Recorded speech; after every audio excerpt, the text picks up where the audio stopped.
할렐루야.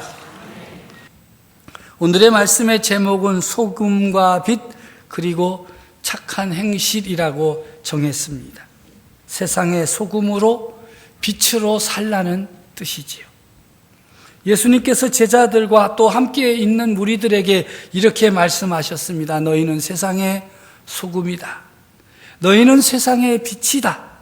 너희 빛이 사람 앞에 비치게 하여 그들로 너희 착한 행실을 보고 하늘에 계신 너희 아버지께 영광을 돌리게 하라 하십니다.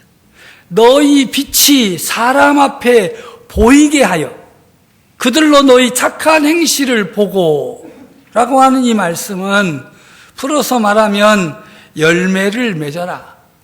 빛의 열매를 맺어라. 소금의 열매를 맺어라. 그렇게 해서 하나님이 영광 받으시게 하라. 오늘의 교회 가운데에는 그리스도인이라고 말하는 사람들이 많이 있습니다. 우리 모두가 다 그리스도인이죠. 똑똑한 사람 많습니다. 의로운 사람도 많습니다. 말 잘하는 사람도 많습니다. 자기 의가 강한 사람 많습니다. 그 반면에 열매 맺는 사람은 적습니다. 이 열매는 어디에서 맺는 것입니까? 교회에서 봉사하고 수고하고 애쓰면서 맺는 것일까요? 그럴 수도 있지요. 그러나 그것은 이곳에서 연습하는 곳이요, 훈련받는 것이지 삶의 열매를 맺는 자리는 아닙니다. 우리가 빛의 열매를 맺고 소금의 열매를 맺는 것은 우리의 삶의 자리에서 일어나는 것입니다. 우리가 보통 영적 전쟁이라고 말하지요.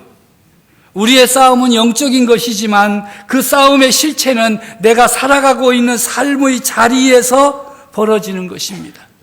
우리의 대적 사탄은 우리가 하나님의 사람으로 살아가지 못하도록 예배 못 드리게 하고 말씀에 집중하지 못하게 하고 기도 생활 방해하지만 그보다 더 중요한 것은 우리 삶의 현장에서 우리의 삶의 문제로 공격해 나가는 것입니다. 가정, 재정, 건강, 사람과의 관계, 시간 관리, 직장 생활 속에서 실제적인 싸움이 일어나는 것입니다. 이런 삶의 문제들이 제대로 해결되어야 영적인 은혜도 함께 누릴 수가 있습니다. 실제로 많은 성도들이 말씀과 기도와 예배에서 무너지기도 합니다마는 더 많은 것은 그들의 삶의 태도와 방식에서 무너지는 경우가 더 많다는 것입니다. 재정을 제대로 관리하지 못한다든지, 건강을 제대로 관리하지 못한다든지, 시간을 제대로 관리하지 못한다든지, 그래서 정신없이 살아가다 보면 믿음의 삶을 세상에서 잃어버리게 되는 것입니다. 물을 담기 위해서는 그릇이나 컵이 필요한 것처럼 우리의 영혼을 담기 위해서는 몸이 온전해야 됩니다.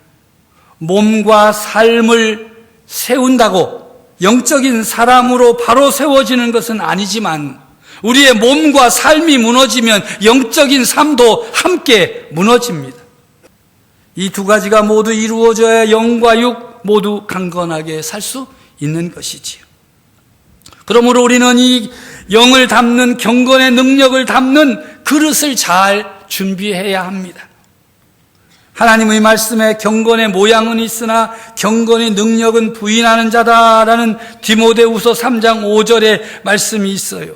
많은 사람들이 이 말씀을 오해하여서 역시 경건의 능력이 중요하지 경건의 모양은 중요하지 않다 생각하면서 경건의 모양을 우습게 여기는 경향이 많습니다. 그렇게 생각하면 말씀을 오해하는 것입니다. 경건의 모양이 능력은 아니지만 경건의 모양 없이 능력은 나타나지 않습니다.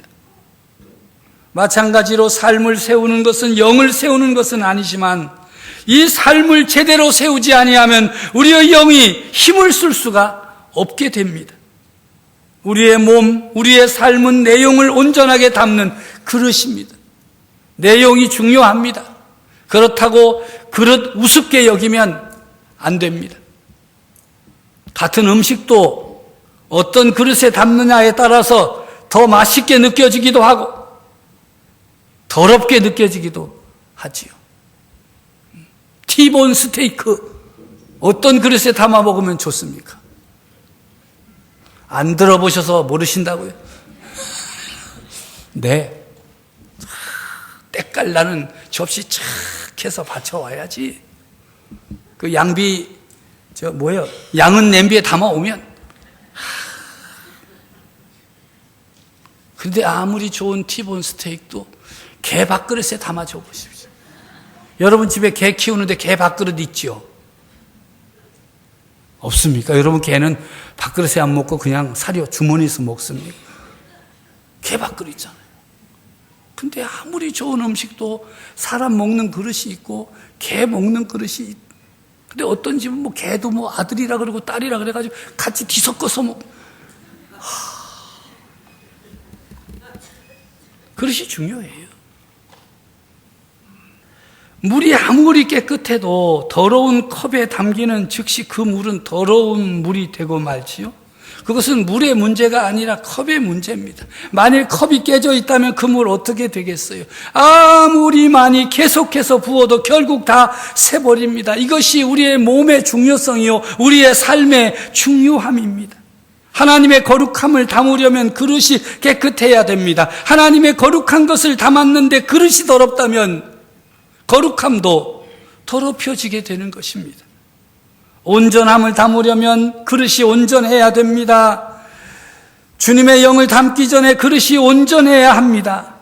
몸이 온전하다고 신앙이 온전한 것은 아니지만 몸이 온전하지 않고는 신앙이 온전할 수 없다는 사실을 깨달아야 됩니다. 몸이 그 영의 상태를 드러내기 때문에 몸의 상태가 매우 중요합니다. 형식을 만들고 거기에 내용을 채우는 것은 신앙생활에 매우 중요합니다. 몸은 영혼의 그릇이라고 했는데 이 몸은 삶으로 이야기하면 이해하기가 더 쉽습니다. 삶을 세운다는 것은 어떻게 말하고 어떤 관계를 맺고 이어가며 어떻게 재정과 시간을 다루어야 하는지를 성경적 원리로 바로잡아 가는 것입니다. 하나님 말씀의 원리는 이곳에 모여서 세우는 것이 아니라 하나님의 말씀을 받고 그 말씀을 가지고 여러분들이 삶의 자리로 나아가서 그곳에서 말씀을 따라 살아가는 것입니다. 그것이 삶을 바로 세우는 것이요, 여러분의 몸을 지켜내는 것입니다. 그래야 하나님의 영, 성령님을 온전히 모시고 살아갈 수 있습니다. 우리의 신앙생활은 영적인 생활이 있고 세상적인 생활이 따로 있는 것이 아닙니다. 영적인 사람들도 세상 사람들과 똑같이 육체를 갖고 세상 속에서 세상의 일을 해나갑니다. 성도 여러분들이 매일 아침 9시 출근해서 저녁 6시까지 교회에서만 있으면 목사 너무 힘듭니다. 여러분들은 월요일부터 금요일, 토요일까지 어디 가셔야 돼요? 모르세요? 여러분 일터로 가셔야 돼요. 막 와가지고 기도하고 뭐 9시부터 5시까지 막 금식하고 이러면 우리 너무 부담스러워요. 영적인 생활과 세상적인 세속적인 생활이 따로 있는 것이 아닙니다. 주의를 지키고 하나님께 예배할 뿐만 아니라 받은 은혜를 가지고 세상으로 나아가서 그 세상 속에서 영적인 삶을 사는 것이에요. 하나님은 우리에게 가정과 교회와 직장 등 여러 삶의 영역을 주십니다. 이 삶의 터전에서 우리는 해야 할 것을 하고 지켜야 할 것을 지키는 싸움을 하면서 영적으로 성숙해지고 주님을 닮아가게 되는 것입니다. 이 삶의 영역에서 훈련도 이루어지고 때론 공격과 시험도 받습니다. 우리의 사명에는 개인적으로 주님을 닮아가고 거룩해지는 성화와 세상에서 그리스도인으로 해야 할 일, 소명이 있는데 이것들을 삶의 영역 가운데에서 훈련을 받으며 영적인 전쟁을 하며 이루어가게 되는 것입니다. 하나님은 실제 삶을 통해서 우리를 연단하십니다. 하나님은 영적인 것도 우리의 삶을 통해서 훈련하십니다. 사탄도 우리의 대적도 영을 공격하기 전에 우리 삶의 터전을 먼저 공격하는 것입니다. 건강에 문제가 생기게 만들고 직장과 결혼과 가정생활이라는 곳에 실제적인 삶의 자리에 문제가 생기게 만들어 놓습니다. 이러고도 하나님을 믿고 하나님을 의지하겠느냐라고 우리를 흔들어 댑니다. 바로 그곳이 영적 전쟁의 싸움터가 되는 것입니다. 우리가 영적 싸움, 영적 전쟁이라고 하니까 영적인 것만 생각하는데 그 영적 싸움이 1차적으로 일어나는 곳, 치열한 전투가 벌어지는 것은 바로 우리 삶의 자리인 것입니다. 그러므로 우리는 이 시대와 우리 삶의 자리에서 사명을 감당하며 살아야 하겠습니다. 하나님은 세상을 변화시키기 위해 추상적인 방법을 사용하지 않으십니다. 우리를 향하여 너희는 세상의 소금이요 세상의 빛이 되라고 말씀하십니다. 여기에서 세상이란 거대한 지구를 말하는 것이 아니라 우리가 몸담고 있는 이 시대와 장소인 것입니다. 그곳에서 소금과 빛의 역할을 하는 것이 그리스도인으로서 해야 할 사명이요 하나님의 뜻입니다. 다시 말하면 직장 생활을 잘 해야 하고 가정을 잘 인도해야 하고 교회 생활을 잘 해야 됩니다. 그리고 자신에게 주어진 재정에 자족하며 돈에 끌려가지 않는 삶을 살아야 하고 내 몸도 건강하게 세워나가야 됩니다. 우리의 마음과 정서적으로도 아름답게 유지해 갈 수 있어야 됩니다. 열심히 신앙생활 잘하면 그만큼 신앙이 자라 있어야 하는데 의외로 그렇지 못하고 무너지는 경우가 많습니다. 종종 드리는 말씀이지요. 1학년 다니다가 한 해 지나면 2학년 되어야 되는데 그 다음 3학년 되고 그러다가 중학생도 되어야 하는데 교회에서는 1학년 1반이 되었어요. 그 다음에는 1학년 2반, 3년 지나면 1학년 3반, 반만 옮기지 학년이 안 올라가, 수준이 안 올라가. 왜 그럴까요? 자기의 믿음은 변함이 없다네요. 내가 믿는 이 믿음 변치 않는 믿음으로 간직하겠다고. 그래서 30년 믿으면 1학년 30반. 처음 믿을 때 그다. 그 이유는 성도들 가운데 자기가 싸워야 할 실제적 싸움이 무엇인가 잘 모르기 때문이에요. 어디에서 신앙이 자라고 성숙하는지, 실제로 자신이 어떤 신앙의 싸움을 해야 하는지 몰라서 그래요. 우리가 분명히 알아야 할 실제적 싸움터는 우리의 삶의 자리, 우리의 몸을 관리하고 시간을 관리하고 재정을 관리하고 가정생활을 하는 곳에서 일어나는 것입니다. 이 실제적인 삶의 자리를 하나님의 말씀에 따라서 이끌어갈 때 우리의 신앙이 성장하는 것이지, 교회를 30년 다니고 50년 다니고 70년 다녔다고 신앙이 성장하지는 않습니다. 그렇다고 당장 또 그만둔다 이러면 제가 곤란하죠. 오래 다니시는 게 좋습니다. 그런데 오래 다닐수록 자기 삶의 자리에서, 그 삶의 자리에서 하나님의 말씀을 적용시켜 갈 때 신앙이 자라는 것입니다. 정작 신앙생활이 무엇인지 모르고 교회에 와서 예배드리고 가는 것만 신앙생활이라고 생각하니 신앙이 다 겉모습뿐이고, 신앙이 있는 줄 알았는데 우리의 대적으로부터 공격을 받으면 다 무너지고 마는 것입니다. 영적인 능력과 실력이 없어라기보다는 무엇을 어떻게 싸워야 할지 몰라서 그러는 것입니다. 예수님께서 누가복음 23장 28절에 예루살렘의 딸들아, 나를 위하여 울지 말고 너희와 너희 자녀를 위하여 울라, 이렇게 말씀하셨어요. 십자가를 지고 골고다로 향하시면서 눈물을 흘리며 애통해하며 따르는 그 여인들을 향해서 하신 말씀이지요. 나를 위하여 울지 말라. 왜 이렇게 말씀하셨습니까? 사명의 길, 구원의 길, 하나님의 섭리에 순종하는 길이었기 때문입니다. 오히려 너희와 너희 자녀를 위하여 울라 하십니다. 너희 자신을 돌아보라. 자녀들을 돌아보라. 너희 자녀들이 지금 믿음의 자리에 서 있는지, 하나님의 뜻을 따라 살고 있는지 살펴보고 애통해하며 눈물로 하나님의 긍휼과 자비를 구하라 하시는 것입니다. 사랑하고 존경하는 성도 여러분, 우리들이 하나님 앞에서 울어야 할 일이 많은 시대를 살고 있습니다. 나라와 민족의 현실 앞에서 하나님께 눈물로 통곡하며 엎드려야 합니다. 하나님 앞에서 거만하고 배역한 백성들을 품고 애통하며 엎드려야 합니다. 그러나 그보다 더 먼저 해야 할 것은 자녀를 품고 가족을 품고 애통해야 하며 주님의 긍휼과 자비를 구하며 엎드려야 할 것입니다.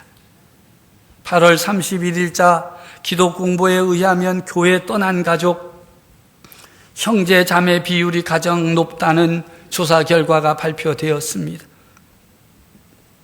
교회에 출석하지 않는 가족의 유형을 조사한 결과 형제와 자매의 비율이 36.9%로 가장 높다고 했습니다. 그런데 더 관심을 끈 것은 그 다음 순서가 자녀라고 하는 것입니다. 25.5%. 배우자가 17.2%, 부모가 14.5%인데 자녀가 말을 더 안 들어 25.5%예요. 이 결과를 발표한 교수가 우리가 가장 관심을 가지고 노력해야 할 대상은 가족입니다. 교회를 떠난 가족에게 더 많은 관심과 배려를 해야 하겠습니다. 그리고 교회를 떠난 가족을 전도하기 위해서는 무엇이 필요한지 고민해야 할 때라고 결론을 내렸습니다. 설문조사 결과에 의하면 교회를 떠난 가족을 인도하기 위해 필요한 것 무언가 하였더니 따뜻하고 친절한 교회 분위기, 부담을 주지 않는 교회의 문화, 감동을 주는 교회 지도자들의 설교와 그들의 인격, 지역 공동체를 섬기는 교회의 이미지 확립이 필요하다고 응답했습니다. 저는 이 글을 읽으면서 꼭 필요한 한 가지 발견했습니다. 그것은 바로 성도들이 가족을 위하여 소금이 되고 빛이 되어 착한 행실로 그 가족들에게 감동을 주어야 한다는 것입니다. 너희가 세상의 소금이다 하는 이 말씀을 너희가 너희 가정의 소금이다, 너희가 세상의 빛이다, 너희가 가정의 빛이 되어라. 이같이 너희 빛이 사람 앞에 비치게 하여 그들로 너희 착한 행실을 보고 하늘에 계신 너희 아버지께 영광을 돌리게 하라.